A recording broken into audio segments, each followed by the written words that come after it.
Okay, good morning brother and sister. Ayan, nakakapanibago. So, dati nadidinig nyo sa akin, idol, mga kabakas. So, ayan, ipiplex ko lang sa inyo yung ating ginagawa ngayon. January 10, 2026. So, nagpintura tayo ng cover ng ating sprocket na Supremo 150.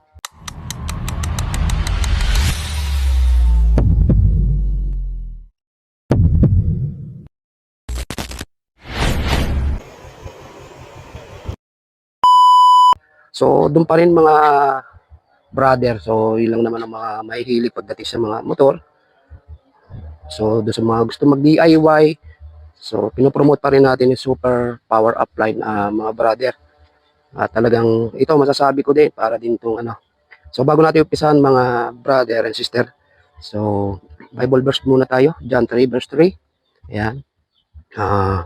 Very truly, no can see the kingdom of God without being born again. Ibig sabihin mga brother and sisters sa Tagalog, katotohanan sinasabi ko sa inyo, maliban ang tao ay panganak muli, ay hindi makakita sa karya ng Diyos. So yan, amen. Yan. So yun nga, at ito, papakita ko na sa inyo, tayo naglinis ngayon, mga idol. Ayan, praise God. At binigyan na naman tayo ng panibagong araw at panibagong kaalaman para sa ating lahat, para sa ating pang-araw-araw na panghanap buhay, sa ating mga kasangkapan. So kung makikita nyo, marami akong setup. So kung papaliwanag ko sa inyo isa-isa, ay hindi nyo rin naman maintindihan mga brother and sister. Ayan. So yun. So pinopromote ko lang yung ating super power upline. So ang ating super power upline ay ito. Side na ito yung sa busina natin. Ito yung sa ating mini driving light. At saka ito yung mini driving light, underglow light, at saka ito yung ating wigwag. So si super power upline mga idol yan. So ang ating kaalaman ay pinapanalangin natin, pinagdadasal lagi natin para maging maayos, maging tama yung ating lahat na ginagawa.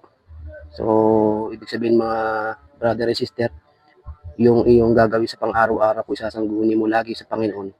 So, madali mo siya masusolusyonan, madali mo siya matutunan, at never ka magkakamali. So, yun. Kaya nga sinasabi ko sa inyo mga brother and sister, katotohanan sinasabi ko din sa inyo para lang din Bible verse. Maliban kung ikaw ay naka-super power apply. Kasi pinaka-the best method na ito.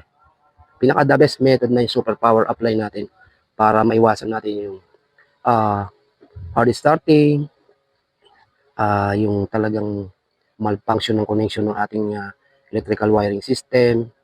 So, ang magiging tulong ng kanyang super power upline brother, mga ka-brother, ay yung performance niya lumalakas, iniingatan pa niya yung ating stator, iniingatan niya yung ating regulator, ignition coil, at saka yung ating CDI, at saka yung battery natin. Yun ang kagandahan ng mga brother. Yung performance niya, talagang nandun, 100%. Napaka-the best ng performance niya.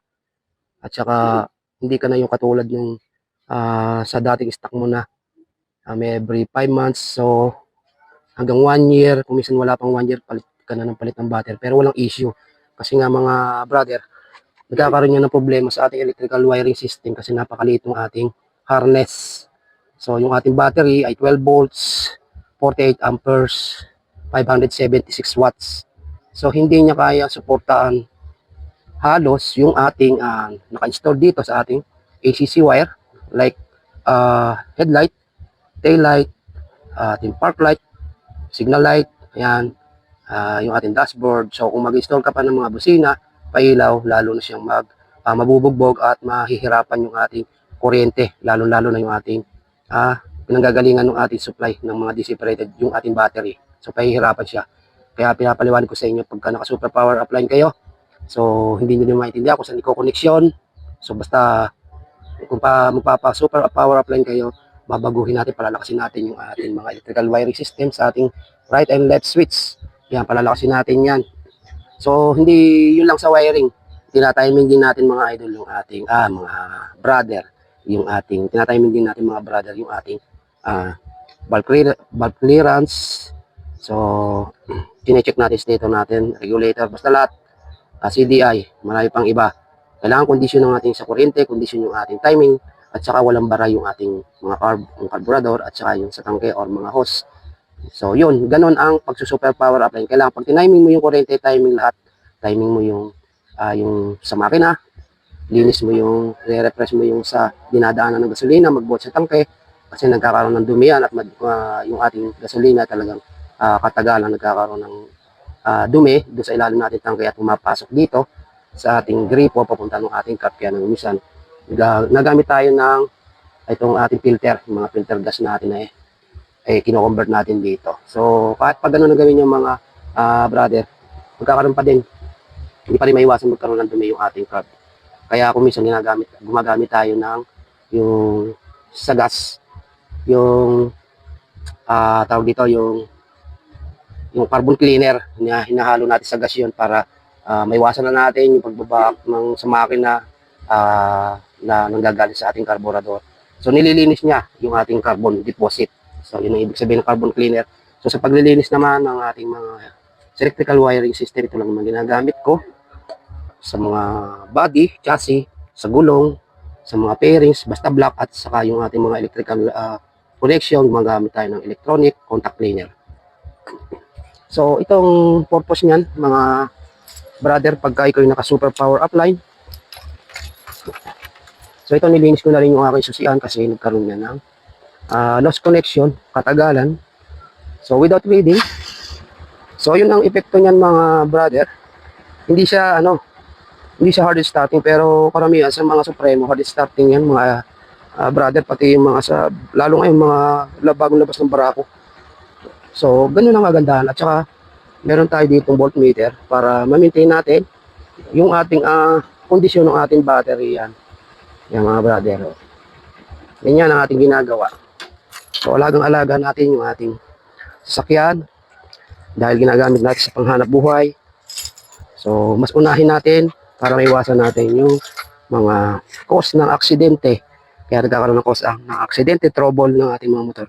Kasi nga mas na papagtuunan natin ng pansin mga brother yung ibang bagay kaysa doon sa ating panghanap buhay. So ito ating Rusi 175 naka super power upline din yan mga brother. So start natin, tingnan natin yung kanyang performance 12.8. yan nakaganda pag naka super power upline ka. Talagang yung performance ng battery mo laging maganda. Okay. So sa unang start, napakalamig, magdamag. So yan, makakadalawa tayo, pero yung patatlo talagang binibigay na niya. So sadyang ganun kada umaga. So pagka napaandar natin ng konti, okay na yan mga brother tanya. So hindi tayo nagamit ng gas. Yung so wala nga, timing lang din. So hindi ko pa ito nalinis sa contact cleaner, maaaring may corrosion to. Kaya ako minsan nasabit. So yun ang kagandahan pagka kayo naka super power upline. So yun lang naman, maraming salamat at God bless po sa inyo lahat. Thanks for watching.